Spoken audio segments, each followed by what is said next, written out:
Və artıq qeyd etdiyim kimi, dil kökü üzrə apardığım təhlillər göstərir ki, demək ki, təxminən 10-cu minillik ətrafına qədər proto-Hami Samilər, proto-Hind-Avropa və proto-Türklər bir coğrafiyada yaşamışdı və bu üç proto-əcdadın dili eyni olmuşdu. Mən bunu Dilin Kökəni kitabında şərti olaraq Avro-Türk Sami dil ailəsi adlandırmışam və daha sonra Proto-Avro-Türk Sami dil ailəsi Proto-Hind-Avropa, Proto-Hami Sami və Proto-Türk dil ailəsinə ayrılmışdır. Lakin burada diqqət edəcəyimiz bir məqam var. Belə ki, Hind-Avropa dilləri morfoloji quruluşuna görə flektiv dillərdir.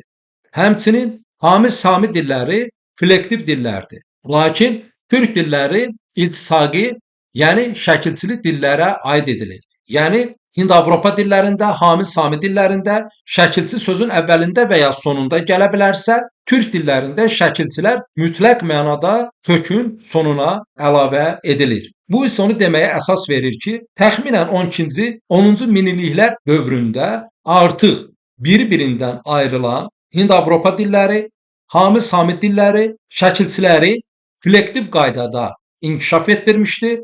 Lakin bu dövrdə Türk topluluqlarının bir hissəsi artıq buzulaqların şimala doğru çəkilməsi ilə Xəzərin şimalına doğru və həmçinin Sibir Altaya doğru köç etmişdi.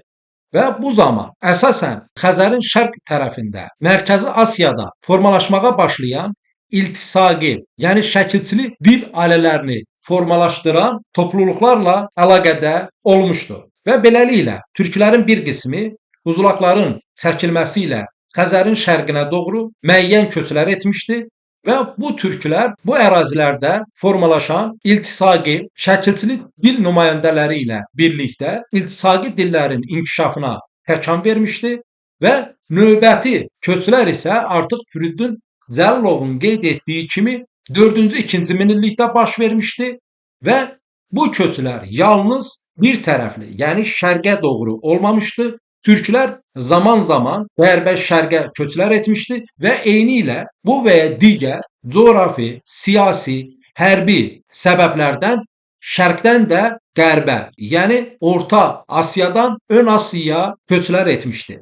Və nəticədə Xəzər dənizinin həm qərb, həm şərq ərazisində yaşayan türklər flektiv dillər olan Hind-Avropa və Hami Sami dillərindən fərqli olaraq iltisaqi, şəkilçili dil kimi formalaşmışdı.